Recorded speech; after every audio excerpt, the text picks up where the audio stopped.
Ayo.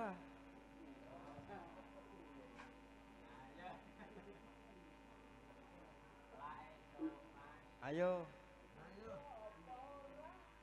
Mike Mas, Mike. Sing nom iki anut nguri. Ngono. Ya. Ya. Gentenan. Ya. Aja yo-yoan. Ora. Engko bar sisih kiwa ngaleh tengen, bar tengen ngaleh kiwa biasa. Berarti iki tengen sik. Tengen sik. Bar tengen ngaleh kiwa. Bar kiwa ngaleh tengen mangan ayo bar kok ngisor ngasaki ngaleh dhuwur. Iya. Lah sini dhuwur wong loro ya bar tengen ngaleh kiwa. Nganggo aturan. Nganggo aturan ben ketok rukune. Lah iya cocok.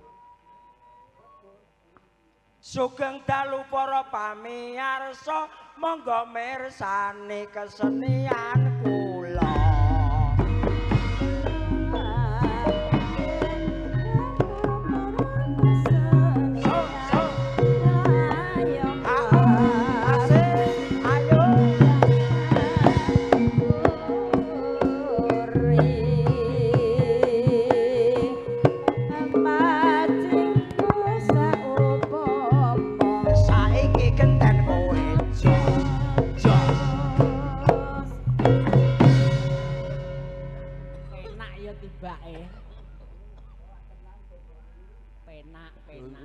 Jenenge gendeng orek-orek iki ya ana sing orek ngepos ya ana sing orek gorek ngurang gareng ya ana.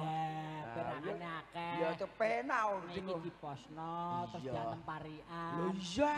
Parian apik Kudu ya iso kudu. Iya, saya. Ayo nanti. Ya parian. Lho ora genten kowe piye? Memang jare gentenan aturane mang piye? Bar tengen ngaleh kiwa, bar kiwa ngaleh tengen. Iki mah sing parikan sisih ndi? Tengen. Saiki giliran sisih sapa? Kiwa. Sing kiwa sapa? Oh, ngono. Aja rebutan aja yoyan bab perkara parikan, didum sing rata. Iya. Iya. Wong kok. Iya wis ah. Ora masalah. Iya. Ya yang penting cocok. Cocok. Ning Klaten tuku sukun muga Mas nganten tetep rukun.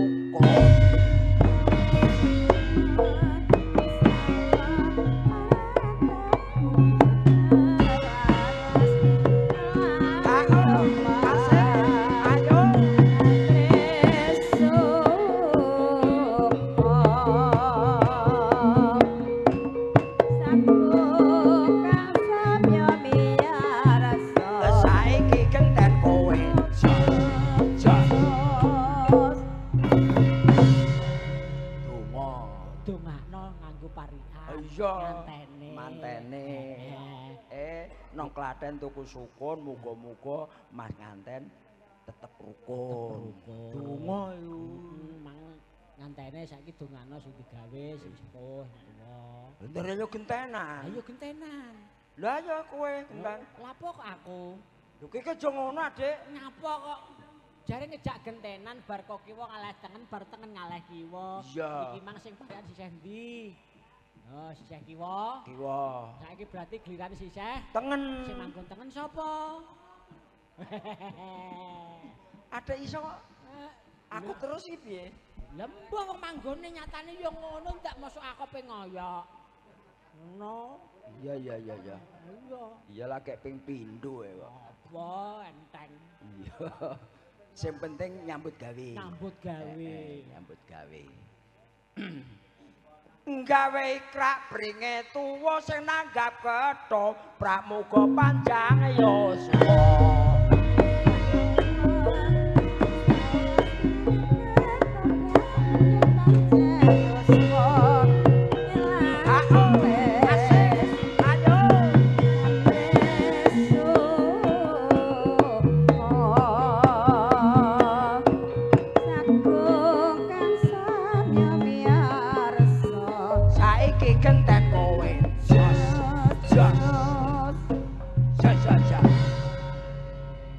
Nang kene iki lho, Dik. Angger orek-orekan metu ana parikane. cocok tenan. Iso ndongakno liwat parian. Iya. Wong jenenge wong seni. Heeh. Ya ta, ya Iya. nggawa gending nek ndongakno. Iya, iya. Jos. Cocok. Wis ayo. Kowe iki aja ngeyel lah. Ngeyel piye? Gentenan. Lah iya gentenan, aturane rak gentenan. Aturane mang bar kok kiwa ngaleh tengen. Nek bar kok tengen ngaleh Kiwa. nah, ndek mang sing parian sisih ndi? Tengen. Tengen berarti saiki gilirane sisih. Kiwa. Sing manggon kiwa sapa? Iya dah aku terus iki piye cah? Lho. Oleh ngaleh ya apa?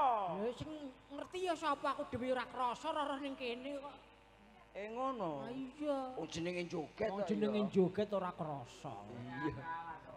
Iya. Iya ora apa-apa. Aku ambek wong tuwa iki piye? Upama kok metenteng aku parian wong manggonku sisih tengen iki giliran sisih kiwa ya ora pantes disawang. Ngrumangsane nek kowe nom ngajeni sing tuwa. Oh iya. Iya ya apik. Iya. Apik. Mangan gedang ditugel-tugel tukang adang kekrepek.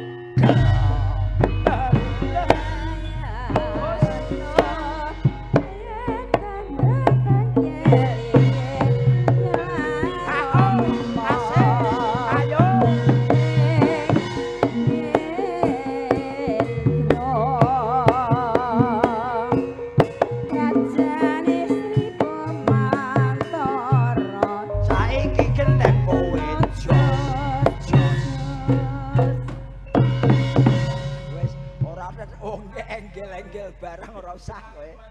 Ora usah enggel-enggel. Emang rek mbok cegati ngopo? Asline aku wis seroh ket mau lho. Wis seroh jane. Wis krasa. Wong nalarem iku bosok kok. Kowe iku rupane ganteng tapi nalarem sing elik le. Lah engko ora gak duwe keistimewaan. Piye? Gak duwe keistimewaan. Oh, keistimewa kok istimewa kali kancane. Lah wonge ganteng nek atine apik iku wis biasa. Iya. Nek ganteng bosok kan ya luar biasa. Lah ya kok ngaleh nggon aku gak ero.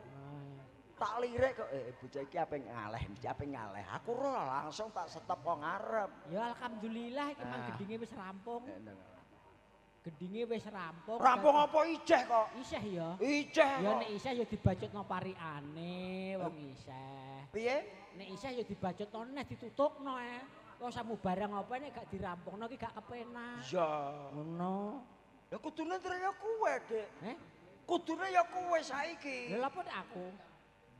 Aturan lho. Ya aturan bar kiwa ngaleh tengen bar kiwa ngaleh apa bar tengen ngaleh kiwa. Iya. Lah mang sing parian isih endi? Kiwa. Kiwa saiki berarti gilirane sisih Tengen. sing manggon tengen sapa? Iya wis tutupno Dik oleh ngakali wong gerang. Ora ngakali, nek ngakali ngopo dosa. Santen persane klopo cekap semanten orek-orek kula. Wis ben gak ngaleh kowe. Wis. Mundak ngaleh neh kowe. Ngono dek mangkel. Ora mangkel. Ada purek. Sepurek sapa?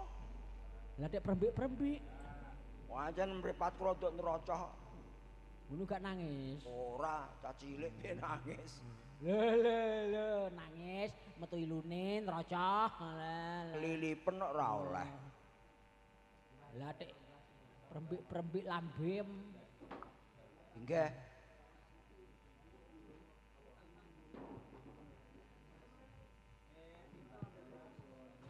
Kowe ndang ngomong Karo sapa? Sugeng dalu para bapak ibu. Sugeng dalu para kursi-kursi lan meja-meja. Aduh ya Allah Gusti tenan. Apa Kursi karo meja kok ya bagekno iku lho. Lah sing nunggoni ya kursi karo meja ora dibagekno gak kemeren piye. Iya. Nang ya alhamdulillah. Metune dagelan iki sing nonton seragaman kabeh. Ijo-ijo ra ono ndase. Jane ya cara dienggo parian ya kenek. Piye?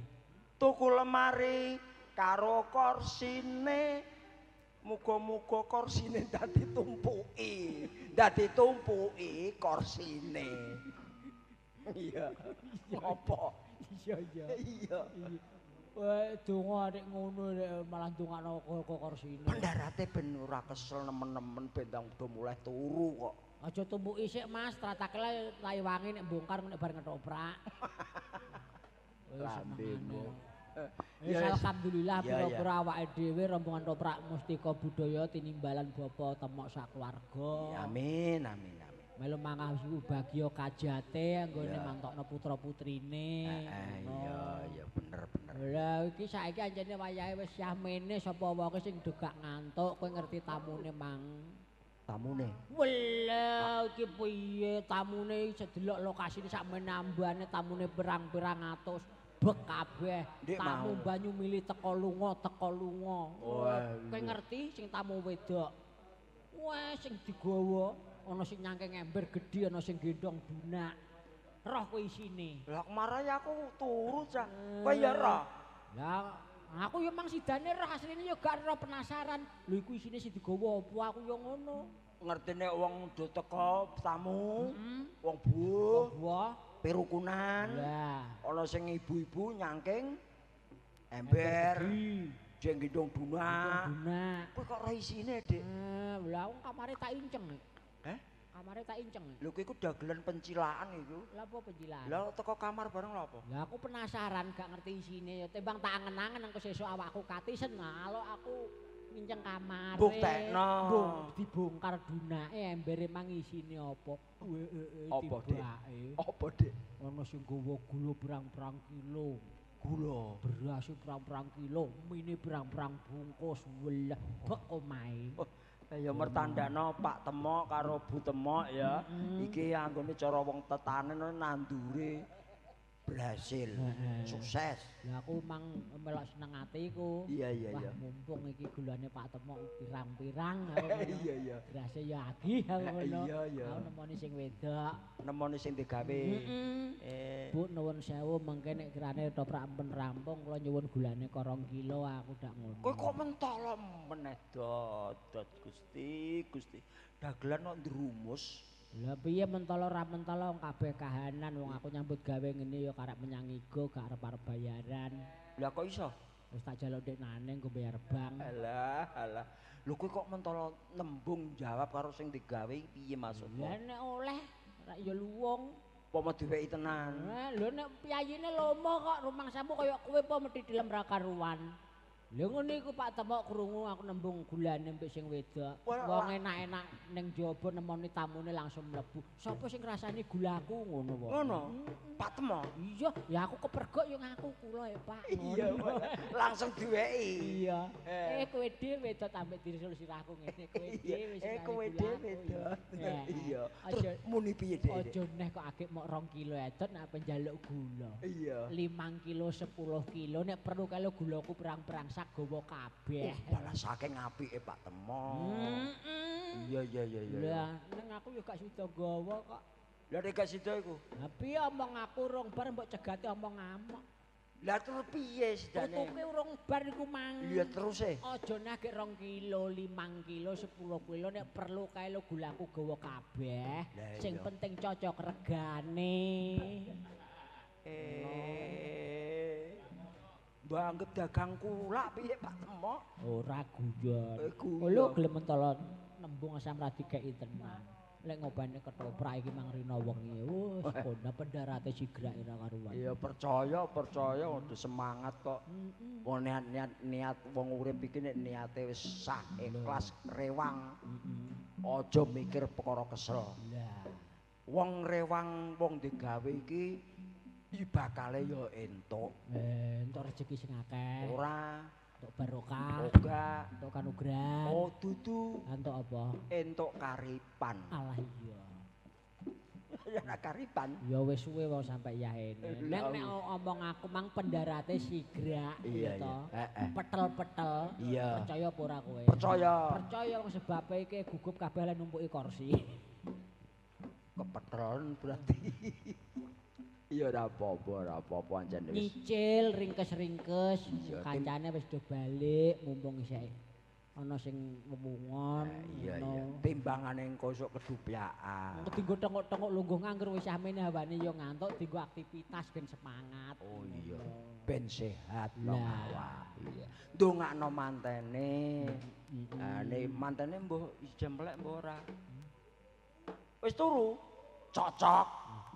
Adek cocok iku. Cocok Oh cocok iku tau dadi nganten apa piye? Lho wong jenenge manten rek. Angger jam yahene wis turu iki wis cocok. Cocok saka tembung manten mang apa? Lah nek ngono. Lho, tenan. Nek tembung manten. Manten hurufe apa? Manten ya M A N T E N. Nah, iku setiap huruf ana tegese. Masa? Ah kandhane mulane yahene turu iki wis pas. Kowe iso piye? Ora iso ngopo? Lah tegese piye? M A N T E N.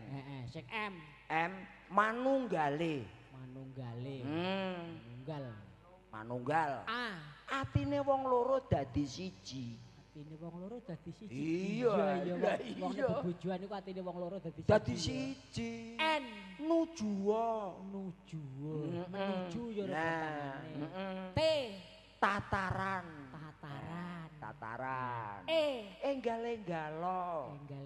Gagage. Iya gagage. N. Nutuk. Alah dalah. Ki lambe wong tuwa sing apik sing genah.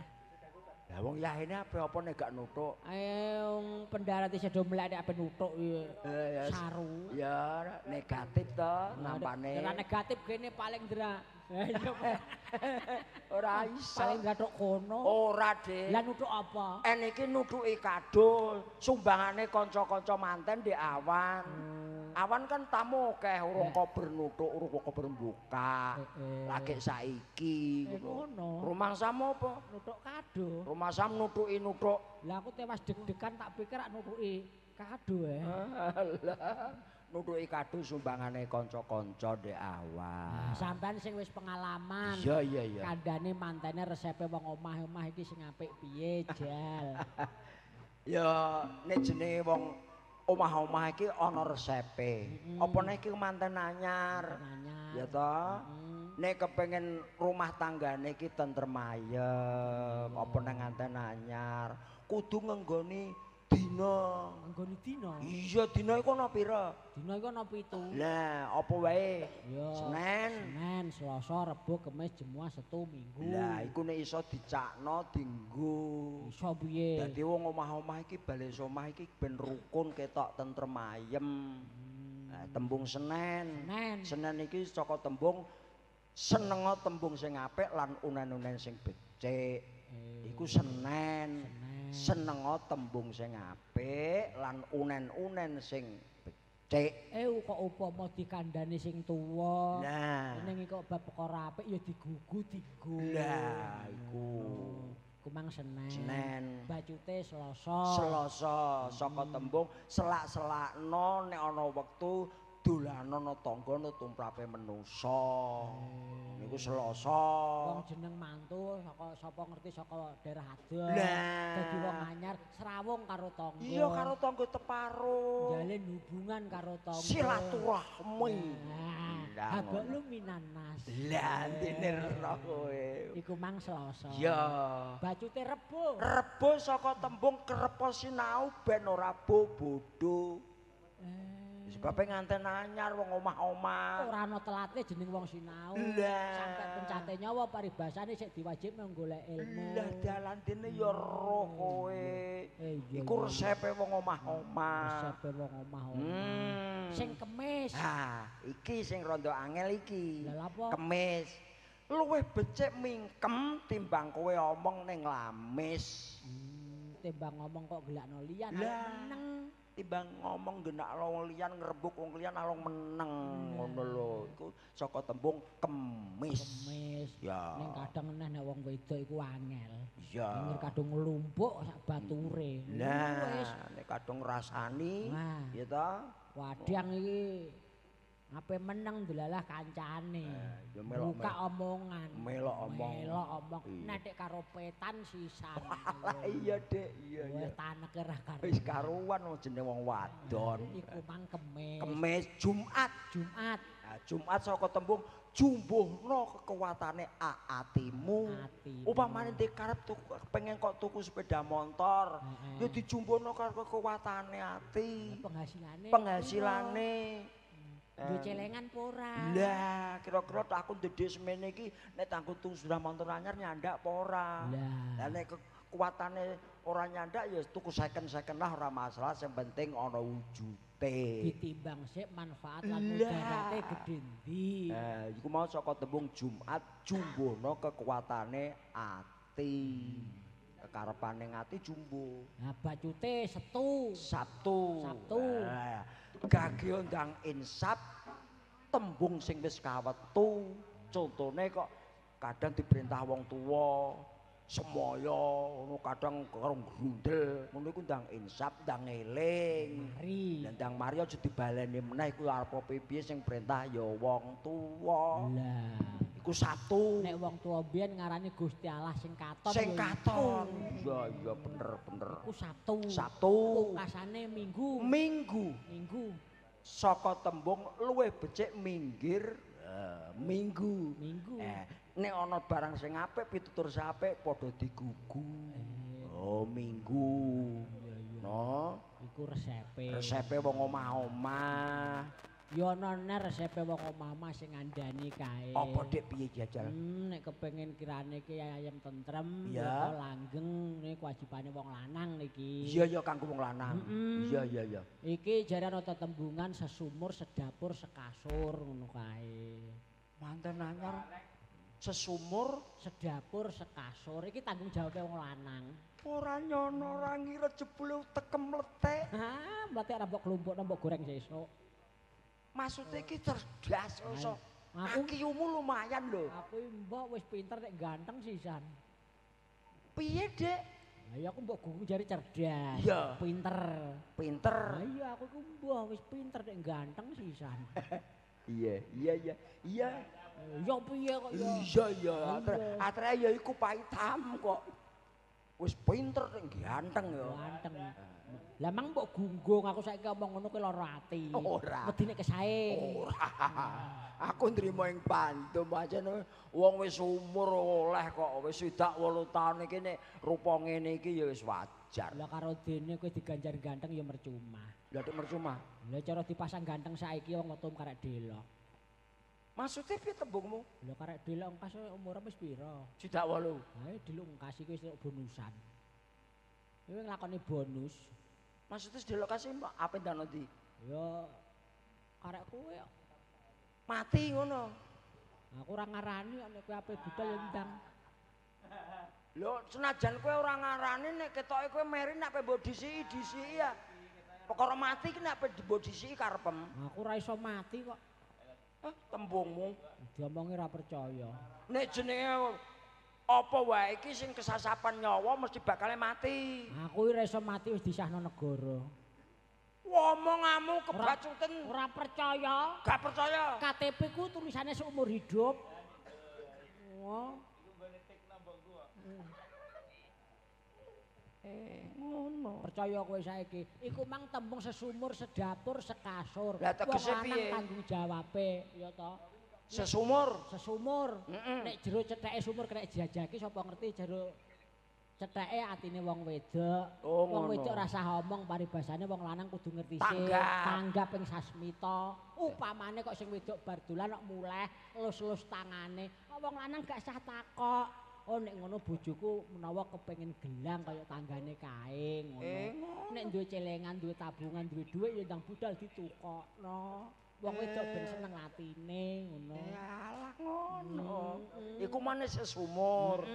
Ya terus sedapur. Ah sedapur piye tegese? Dapur iki ya pawon. Iya pawon. Pawon iki panggonane kebutuhane wong omah-omah apa pangan sak piturute bumbon-bumbon. Iya. Wong lanang ki duwe tanggung jawab nyukupi kebutuhane keluarga. Ya mesti ya. Terus sing sekasur. Ya kudu tanggap jeneng sekasur. Wong wedok iki mbok sanding, ra mbok sandung ya bengguk. Ngono. Oh iya ana tembung kae sandang, sanding, sandung kok ya. Iya. Disandangi mabyur kaya apa, nggembyong kaya apa nek ora tau disanding ya Lara atine. Lara atine. Iya iya. Gua apa omah-omah ndi bojo barang dianggurno kira ngono. Iya iya. Iya. Wis alhamdulillah. Iya. Iki awak dhewe wis kasembadan melu mangayu bahagia kajate bapa temok sawarga. Donga dinunga muga-muga temantene loro-lorone bisa bahagia mulya lestari widodo. Amin. Dadi keluarga sakinah mawaddah warahmah. Amin. Muga enggal-enggal katuran momongan golek kencana kang bisa tata jalma wujude menungso. Ayo mesti Dik. Nek baleni jek tembungmu lali. Ayo baleni lali. Kok ana jalma menusa barang iki piye? Ayo muga-muga enggalo kasembadan karepe ya to nuwuhke wiji ya wujud golek kencana kang bisa tata jalma. Wujude dadine menungsa ngono tak oh ngono. Kiasan. Iya iya apik dongamu apik. Yes muga-muga dijabahi karo Gusti Kang Maha Kuwasa. Muga-muga Pak Temok ndang diparingi putu, ngomong putu. Muga mungkin malah bakoh omong apa rumah tangga. Rumah tangga cok ibarat wit wis ngoyot.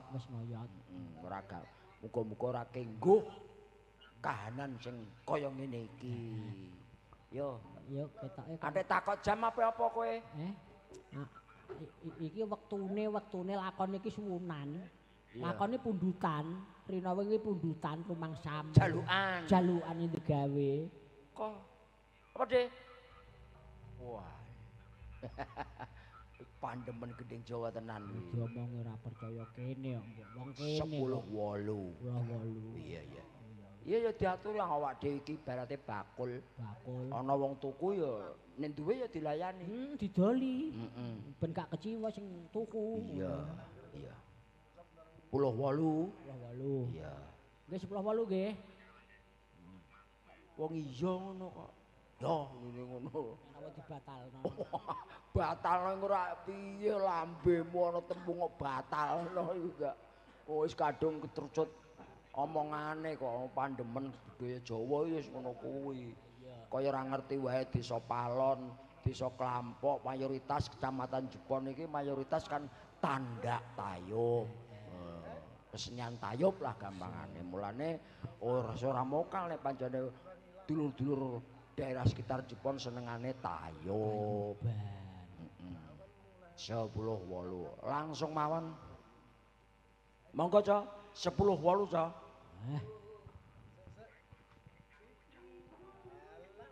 Moh nggone buntung karo Jarot. Moh.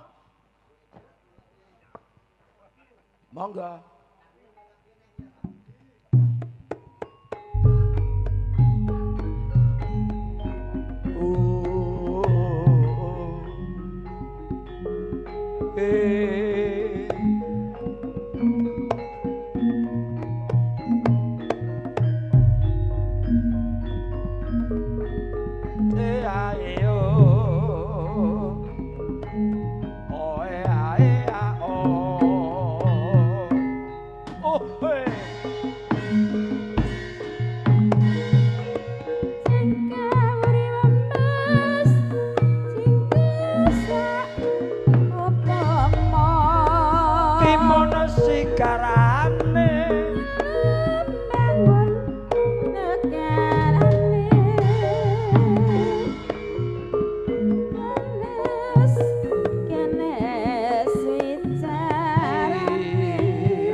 Ustaz.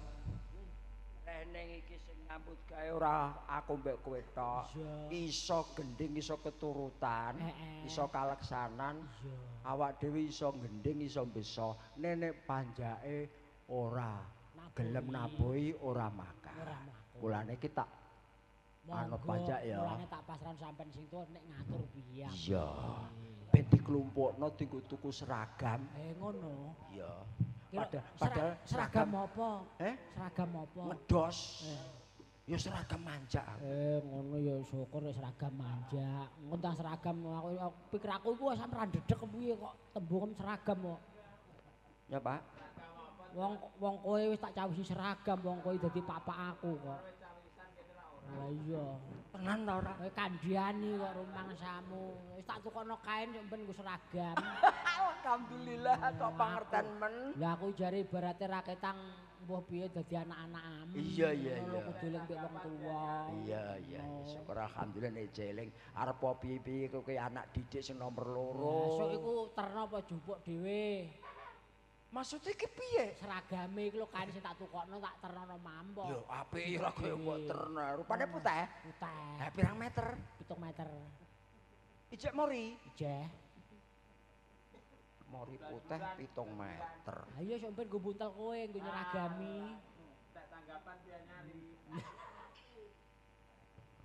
Jarine dulurku lanang. Bar tanggapan dia nyari. Ya nek ketoke tangguh kok ijeh lodok ya barengi ya. Iku sisane nggo kowe. Karepku iku sok emben. Iya. To nggawa kain putih. Syukur bage wong kaji saiki angel melok budal umroh iku nek mbok nggo salin seragam haji, seragam umroh. Insyaallah. Apa kulon sapan? Kowe iki omongan mesti atos. Lah kene. Kulone desaku iki kuburan kok.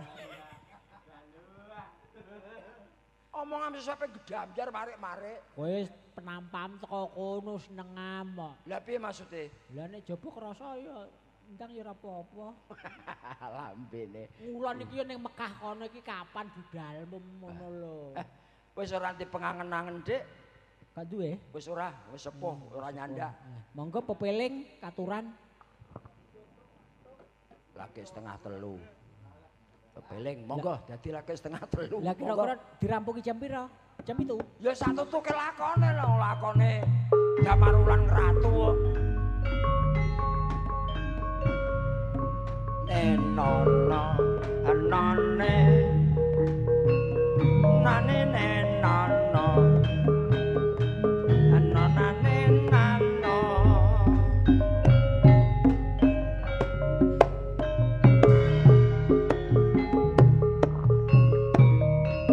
Ayo Dik.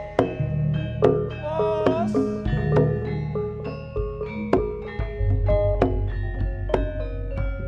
Wis wancine tansah Dielengke. wis wancine maca nindakake adanis ngomandang wayahe sembahyang Tapi wajib tapi wajib jauhi pangeran salat dadi jagae agama limang wektu Kudu tansah dijaga. kanthi istiqomah lan sing tumaklina luwih sampurna yen berjamaah. Ayo, Dik. Subuh luhur lan asar salat sayekti ngedohke tindak mungkar Maghrib lan isya jangkepe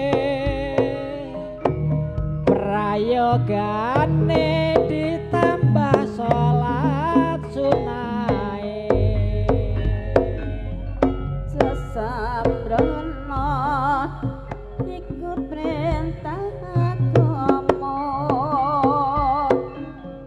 ngelingono ane ngedonya mung sedelo sabar tawakal pasrah sing kuwasa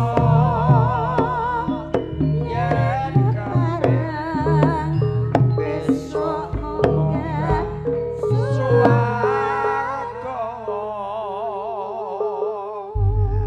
wis cukup lakone bedang judul lah dedet syutingan bareng kira-kira Ya. nggo kenang-kenangan Iya. lakone gak tutuk kok ya ora kepenak saru iya soalnya dokumentasi ya iya bener iya. ya wis ayo wis wah goleki momongane lho lah lali si damar wulan ayo digoleki yuk